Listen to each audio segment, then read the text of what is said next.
The Lagos heat felt heavy, even inside the chilled heights of the Victoria Island penthouse. Zola stared at the reflection in the floor-to-ceiling windows. The red satin of her pajamas seemed to glow against her deep-toned skin, but her eyes looked haunted. 2 years. They had been married for 2 years, yet for the last 3 days, Marcus had been a ghost. Business meetings that never ended and calls that went straight to voicemail. The king-sized bed felt like a desert. With her heart hammering against her ribs, Zola picked up her phone. She needed to remind him of what he was missing. She needed to feel like a wife again, not a systems analyst buried in data. Her thumbs flew across the screen, the words searing. "Baby, I'm dripping wet. I'm waiting in the red silk you love. Come home and claim what's yours." She didn't let herself overthink it. She hit send. The little blue bubble pulsed once, then vanished into the digital ether. Zola let out a breath she'd been holding, tucking her long wavy hair behind her ear as she waited for the typing. Bubbles to appear. Outside, the city lights of Lagos flickered, oblivious to the fact that her world was about to tilt on its axis. 7,000 miles away in Seoul, South Korea, the air was crisp and smelled of rain and expensive tobacco. Shin Jae-ha stood on his balcony overlooking the neon-drenched Han River. His white shirt was unbuttoned to the waist, the fabric catching on the intricate floral tattoos that crawled up his muscular chest, a permanent map of his rise to Dragon Head of the Beko Syndicate. His life was a series of cold calculations, shipments, and blood. There was no room for accidents. His phone buzzed on the obsidian desk behind him. A notification light blinked, an international code. Plus 234. Lagos. Jae-ha reached back, intending to silence the device. He dealt with politicians and arms dealers, not unknown numbers from West Africa. But a flicker of curiosity stayed his hand. He picked it up, his thumb sliding across the screen. As he read the words intended for a failing husband, a slow, dangerous smirk pulled at the corner of his mouth. It had been 5 years since anything had truly surprised him. Dripping wet, he murmured to the empty, cold Seoul skyline. "Well, little siren, you have my attention." The silence in the Victoria Island penthouse was a heavy, physical thing, louder than the tropical rain drumming against the floor-to-ceiling glass. Zola stood in the center of the living room, surrounded by the cold luxury Marcus insisted on. White marble, Italian leather, and obsidian accents that felt like they were staring at her with judgment. As a systems analyst, Zola lived for patterns and logic, but there was no logic left in a 2-year marriage that had turned into a ghost story. It had been 3 days since she'd seen him. No calls, just a terse sting late at the office, text that felt like a slap. She looked at the sprawling view of Lagos, a sea of flickering lights and dark, churning water, and felt utterly invisible. She was a woman who could dismantle a high-level mainframe in minutes, yet she couldn't find a code to unlock her own husband's heart. The red satin of her pajamas felt like a costume, a desperate attempt to play a role she was rapidly losing. Her skin, deep and lustrous under the dim chandelier light, felt cold despite the humid Lagos heat. She picked up her phone, the screen glowing like a small, digital sun in the darkened room.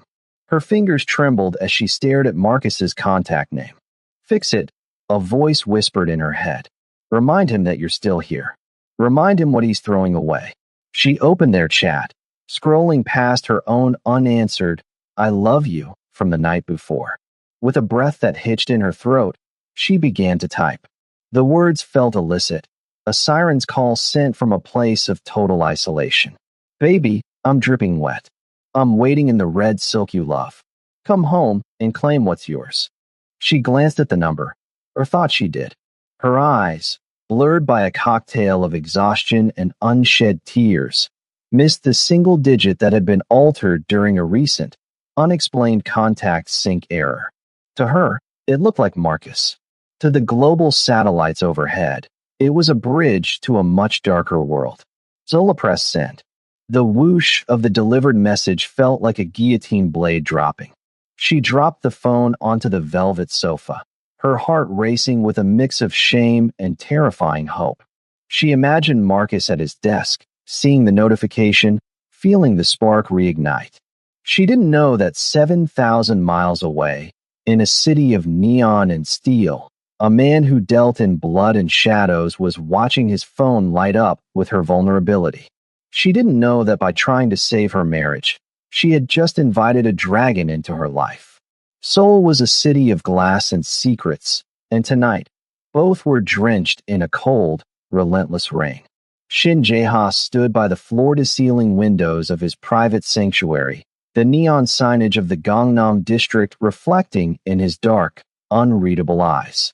His white dress shirt was unbuttoned halfway down his chest, revealing the intricate, ink-black floral tattoos that bloomed across his muscular torso, a permanent, beautiful warning of his status as the dragon head of the Baekho Syndicate. The buzz of his phone on the obsidian desk was a sharp intrusion into the silence. Jae-ha didn't expect messages at 3 a.m. unless a shipment had been seized or a rival was dead. When he saw the plus 234 country code, his brow arched in silent curiosity. Then, he read the words. Baby, I'm dripping wet. I'm waiting in the red silk you love. Come home and claim what's yours. A low, gravelly chuckle escaped his throat, a sound that rarely graced the halls of his compound. It was absurd. It was audacious. In his world, a single mistake usually resulted in a shallow grave. But this was a different kind of error entirely.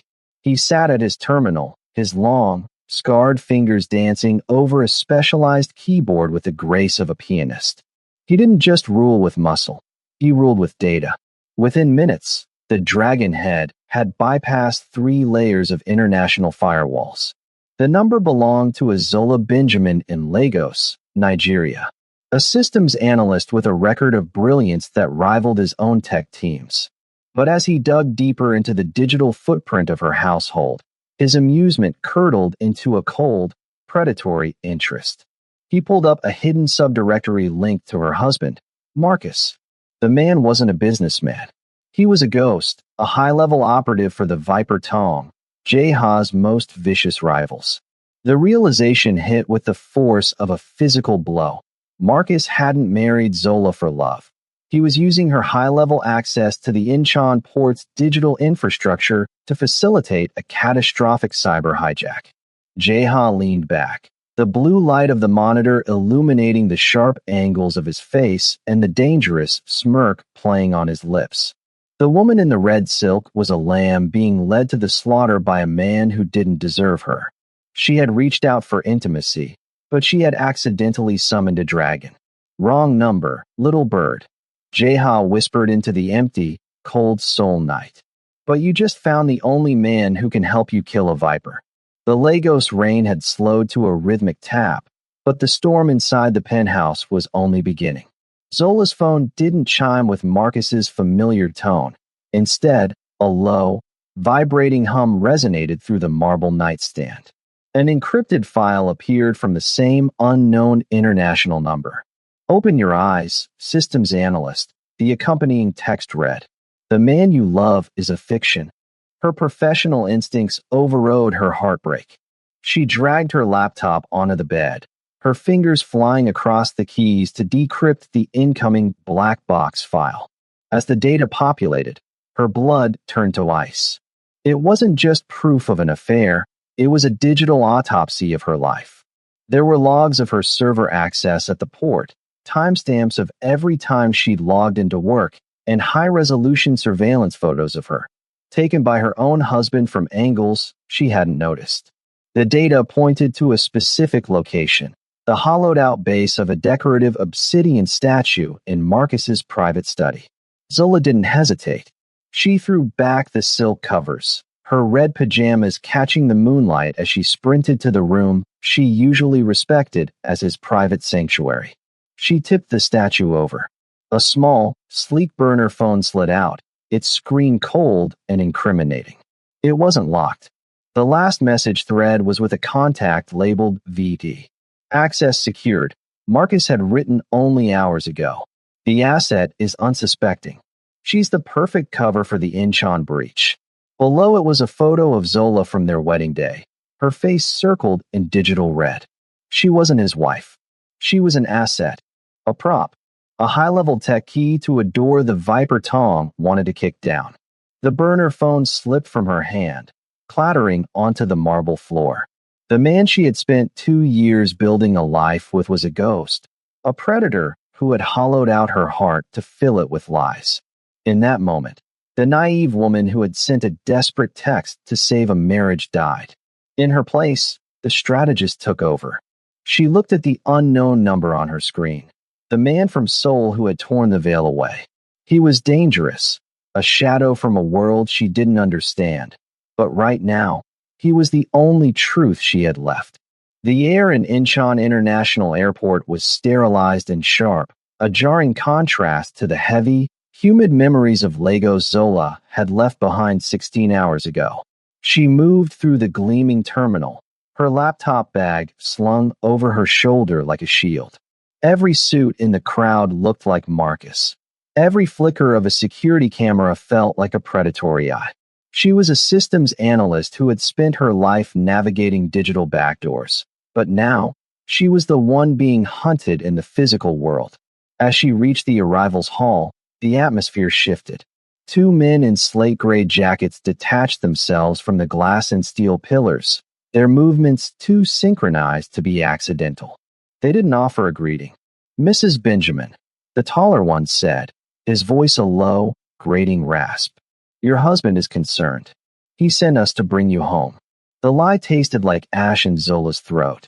She took a step back, her heart hammering against her ribs. She saw the bulge of a weapon beneath the man's jacket and realized the home they were offering was a shallow grave. They reached for her, their fingers closing in like a trap, but they never made contact. The intervention was a burst of brutal poetry. From the shadows of the nearby terminal pillars, 3 figures in tailored black overcoats materialized with the fluid grace of ink dropping into water. It wasn't a brawl, it was a masterclass in lethal efficiency. There was no shouting, only the muffled thwack of bone hitting carbon fiber and the sickeningly rhythmic snap of joints being redirected. One of Jaha's men moved with a terrifying, dance-like precision, his hand catching a Viper Tong throat in midair, while his other arm swept the second assailant into the marble floor with enough force to crack the tile. In less than 10 seconds, the threat was neutralized. The attackers slumped into the shadows of a closed kiosk as if they had simply decided to sleep. The lead operative, a man with a jagged scar across his eyebrow, turned to Zola and bowed with chillingly perfect etiquette. He held up a phone screen. It displayed a single image, the floral tattoo of a dragon, identical to the one she had seen on Shin Jaeha's chest. "The chairman does not like his guests being disturbed," the operative said softly. "The car is waiting, Ms. Benjamin. Welcome to Seoul." The black sedan climbed through the swirling mists of the Bukhansan Mountains, leaving the neon pulse of Seoul far below. Zola watched the jagged granite peaks rise like the teeth of a sleeping giant. When the massive iron gates, engraved with the writhing, silver form of a white tiger, swung open, she felt she was crossing a threshold into a world where the laws of the modern world no longer applied. The compound was a paradox of ancient stone and cutting-edge glass, a fortress built on the edge of a precipice. Inside, the air smelled of cedar, cold rain, and the sharp ozone of high-end electronics. Shin Jae-ha was waiting for her in a room that felt more like a digital war room than a home. He stood before a wall of monitors that bathed his sharp, predatory features in a ghostly blue light. He had traded his dress shirt for a black silk vest, leaving his muscular arms bare to show the floral tattoos that seemed to crawl across his skin with every movement. "Welcome to the Dragon's Gate, Zola," he said, his voice a low, melodic vibration that seemed to settle in the marrow of her bones. He didn't offer a platitude or a hand to shake. He gestured toward the flickering screens. "This is the reality your husband has been hiding behind your marriage bed." Zola stepped forward, her eyes scanning the lines of code scrolling across the center monitor. Her breath hitched. It was her own work, the proprietary encryption protocols she had spent the last year developing for the Lagos Port Authority. But it had been gutted and re-engineered. Operation Black Tide, Jeha explained, his dark eyes fixed on her. Marcus didn't just marry you for your company. He married you for your mind. The Viper Tong is using your backdoor access to synchronize a cyber hijack of the Incheon port's automated systems. In 48 hours, they will override the digital locks of every liquid natural gas tanker currently docked. They aren't just looking for a payout, Zola. They're looking to turn the harbor into a crater, and they're using your digital signature to do it. The room seemed to tilt. Zola stared at the screen, seeing the blueprint of a massacre written in her own digital handwriting. Marcus hadn't just broken her heart. He had turned her life's work into a detonator. She looked up at Jeha, the man who should have been a stranger, and saw a reflection of her own cold, burgeoning fury in his gaze. I built those locks, she whispered, her voice shedding its last trace of naivety. And I'm the only one who knows how to burn the bridge Marcus is standing on. Jeha's smirk returned, slow and dangerous. I was counting on that. The days at the mountain compound blurred into a relentless rhythm of digital warfare and physical exhaustion. Zola no longer wore red silk. She wore tactical black and a resolve that felt harder than the granite peaks surrounding her. She spent her mornings in the high-tech command center, her fingers dancing across keyboards with a lethal grace. She wasn't just looking for Marcus's digital footprint anymore. She was dismantling the Viper Tong's cardiovascular system. With the precision of a surgeon, she ghosted through their offshore accounts in the Cayman Islands and Singapore, rerouting millions into dead accounts and freezing their liquidity. Every keystroke was a strike against the man who had turned her life into a lie. Watching the numbers zero out felt better than any apology Marcus could ever offer. But Jehan knew that a war fought only behind a screen was a war half lost. In the late afternoons, the air in the private dojo grew thick with the scent of cedar and sweat. Jehan moved like a shadow, fluid, predatory, and terrifyingly fast. He didn't go easy on her because of her past. Instead, he used his size and strength to force her to find her own.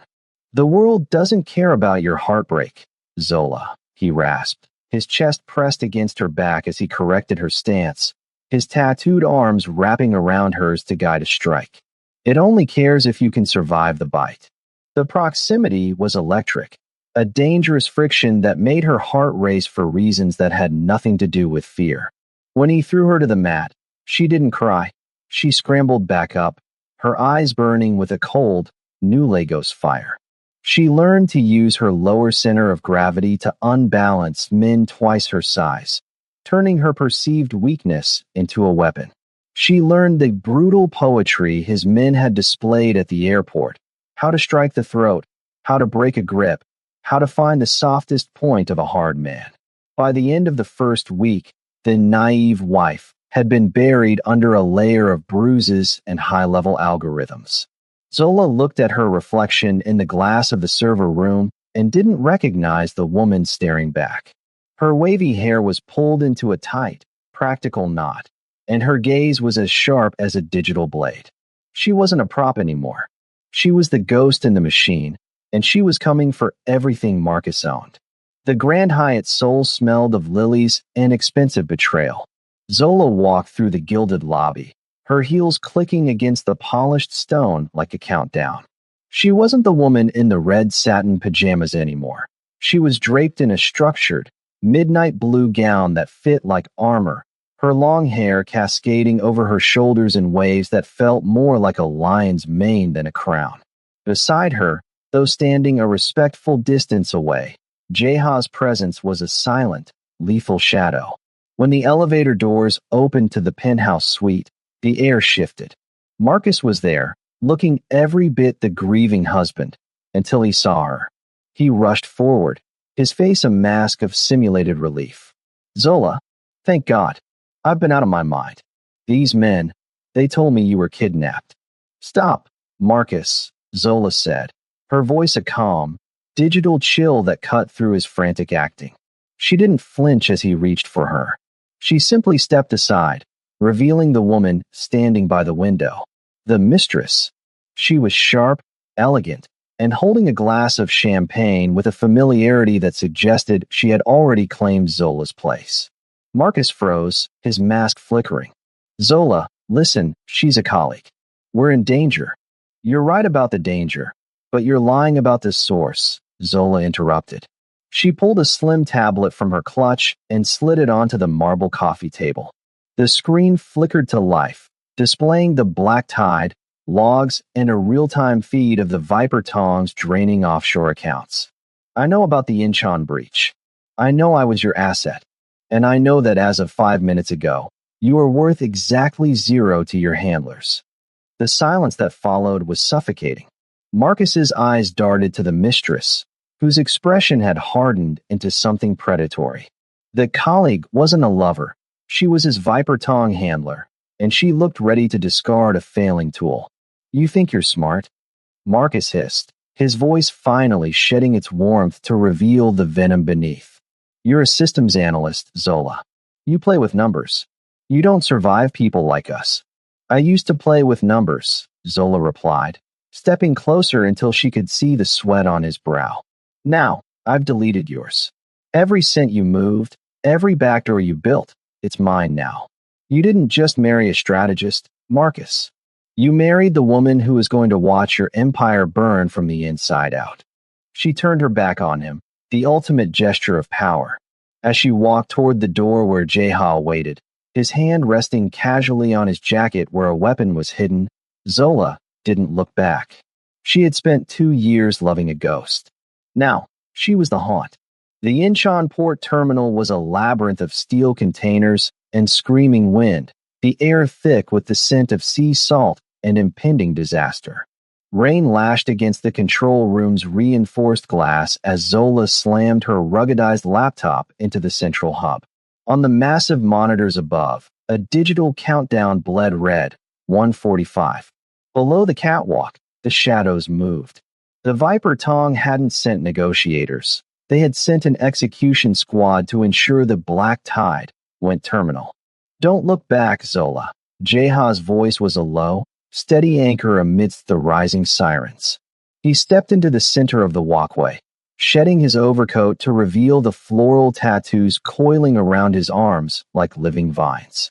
He held a short, matte black blade in one hand, his posture relaxed, the terrifying calm of a predator who had finally found his prey. Fix the world. I'll handle the monsters. Zola's fingers blurred across the keys. The code was a nightmare version of her own design, a distorted mirror of her brilliance.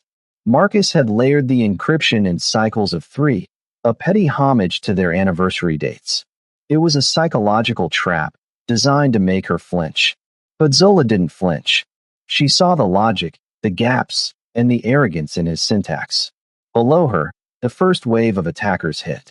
The sound was a rhythmic, sickening percussion, the crack of bone, the heavy thud of bodies hitting the grated floor, and the metallic ring of steel on steel. Jaha moved with a lethal, terrifying grace, a whirlwind of black silk and silver light. He was the dragon head in its truest form, a shield of violence standing between Zola and the abyss. 042. Almost there, Zola hissed, her eyes reflecting the scrolling green lines of the kill switch. She bypassed the final firewall, her fingers striking the enter key with the force of a gavel.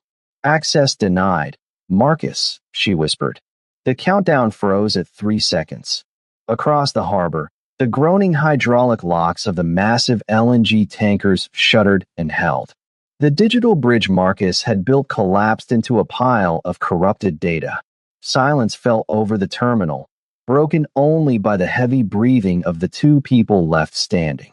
Jaha climbed the stairs to the catwalk, his shirt torn and his knuckles stained, but his eyes were fixed solely on her. He didn't look at the screens. He looked at the woman who had just saved the city. Zola stood up, her laptop closing with a definitive snap. She wasn't the asset or the siren anymore. She was the architect of her own salvation. The Seoul skyline was a tapestry of electric blue and violet, a stark, beautiful contrast to the humid shadows of the Lagos penthouse Zola had left behind. She stood on the helipad of the Baekho Tower, the wind whipping her hair around a face that no longer carried the weight of heartbreak. The divorce from Marcus was a legal formality now. The real separation had happened the moment she chose her own brilliance over his lies. Beside her, Shin Jae-ha leaned against the railing, his white shirt unbuttoned at the collar, the dragon tattoos on his neck catching the neon moonlight. He wasn't her protector anymore. He was her equal. Over the last month, they had forged something formidable out of the wreckage. Zola's own cybersecurity firm, operating from the heart of Seoul and anchored by the Baekho Syndicate's reach. "You're thinking about the first message," Jae-ha said, his voice a low, knowing rumble that vibrated through the cool night air. Zola smiled, a sharp, confident expression that would have terrified the woman she used to be. "I'm thinking about how much a single digit can change the world.